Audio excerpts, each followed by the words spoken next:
In the winter of 1878, the winds over the New Mexico territory howled like starving wolves. Dust rolled through the small settlement of Calico Crossing, a cluster of shacks and trading posts hugging the dry bones of the desert.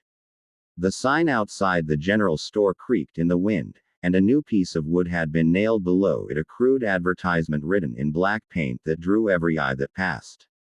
It was the work of Milton Briggs, the merchant. A man who traded in everything: guns, cattle, liquor, and sometimes people.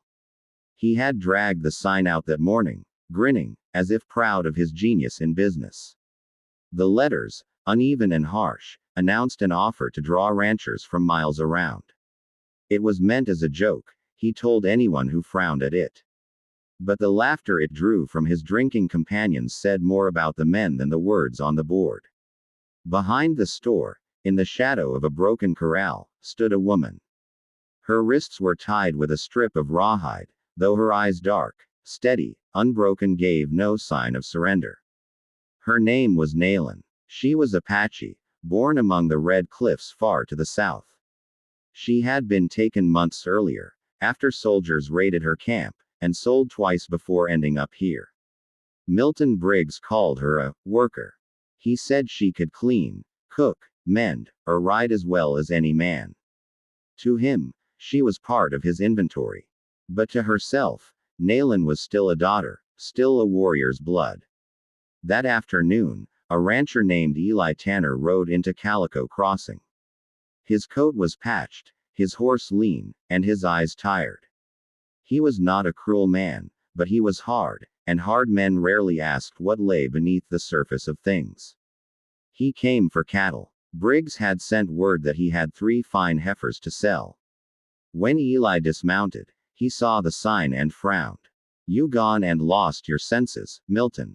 Briggs laughed, slapping his knee. "Just a bit of fun, Eli. Men around here like a bargain, you know." Eli looked toward the woman by the corral. She was motionless, the wind tugging at the torn fringe of her dress. "That your idea of a joke?" Briggs grinned wider. "She's part of the deal. Figure you could use help out there on your spread. Don't cost extra." Eli's jaw tightened. "You can't sell people." Briggs shrugged. "Ain't selling. Call it a transfer.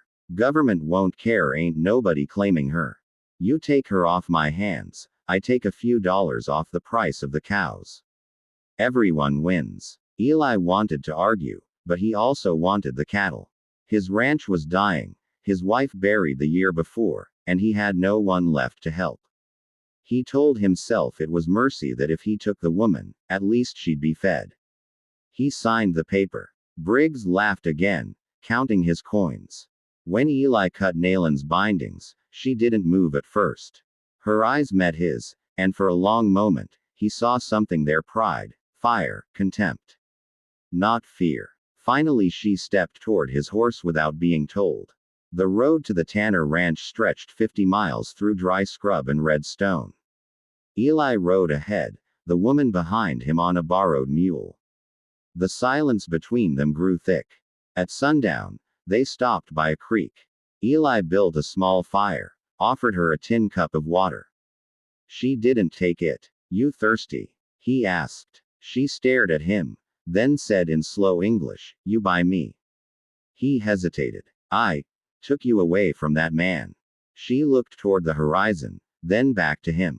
"Same thing." He had no answer. The fire crackled between them. The days that followed settled into a tense rhythm. Nayland worked mending fences, tending the cattle, cooking when she wished. Eli didn't order her. He didn't have the heart. But he didn't know how to speak to her either. He tried once. "You got family somewhere?" She didn't look up from the bucket she was filling. "All gone." "How'd you end up?" He stopped. The question felt too cruel to finish. That night he dreamed of his wife, Clara, pale and coughing in their cabin, and woke before dawn to the sound of coyotes. He went outside and saw Nayland sitting by the corral, watching the stars. She looked carved from the same earth that surrounded them, silent, enduring. Weeks passed. The cattle fattened. The ranch began to feel alive again. Nayland fixed the roof, tamed 2 horses, and knew the land better than Eli ever had. She never smiled, but sometimes when the wind rose, she would close her eyes as if listening to a voice only she could hear. One evening, a group of riders appeared from the north, 3 men from the fort, wearing dusty uniforms. The leader, a sergeant, dismounted and saluted Eli lazily. "We're looking for an Apache woman," he said. "Escaped from a trader in Calico Crossing. You seen anyone?" Eli's pulse jumped. "No one but me out here." The sergeant squinted. "You sure? Fella in town said you bought 3 cows and a working girl. Sounds mighty similar." Eli's hand twitched near his rifle. "You calling me a liar?" The soldier grinned. "Just doing my job." He stepped toward the barn. "Mind if we look around?" Before Eli could answer, Nayland appeared from behind the shed. She stood tall, the setting sun turning her face to bronze. "I am here," she said. The sergeant smirked. "There you are. Come along. Now, back to town." Eli stepped between them. "She's free here." The sergeant laughed. "Free? Ain't no such thing for her kind. Orders are to return any hostiles to custody. You interfere, you'll regret it." For a long moment, no one moved. Then Nayland spoke softly, in her own tongue. Eli didn't understand the words, but he felt their weight. She turned and walked toward the open land behind the corral. The sergeant barked, "Stop her." But before he could reach for his gun, Eli swung the butt of his rifle into his stomach. The man folded with a gasp. The other soldiers drew their pistols, but Nayland had already vanished into the gathering dusk, swift and silent as smoke. A shot cracked. Dust leapt near her feet, then she was gone behind the rocks. The soldiers cursed and gave chase, but the desert swallowed her. When they returned empty-handed, the sergeant's eyes burned with fury. "You'll answer for this, Tanner. Aiding an escapee. She was never yours," Eli said. "They left at dawn, dragging one of the cows as compensation." For weeks afterward, Eli expected soldiers to return. None did. He went about his chores, always glancing toward the distant mesas. Sometimes at night, he thought he heard faint singing carried on the wind. Months later, spring came. Grass returned, and with it, the sound of hooves on the ridge. Eli looked up from the corral and saw a figure on horseback. For a moment he thought it a dream, but then she dismounted Nayland, wearing a deerskin cloak, her hair braided with beads. She approached slowly. "They not come back?" she asked. "No." She nodded. "Good." He looked at her hands scarred, strong. "Where did you go?" "Home," she said. "What is left of it?" He didn't ask more. She reached into her pouch and drew out a small carved figure of a horse, made of stone. She placed it on the fence post between them. "For you," she said. He took it carefully. "Why? You helped," she said simply. "Not all men help." He looked at her then, really looked the set of her shoulders, the quiet defiance that hadn't dimmed. "I didn't help enough." She shook her head. "You let me go. That is enough." They stood in silence for a while.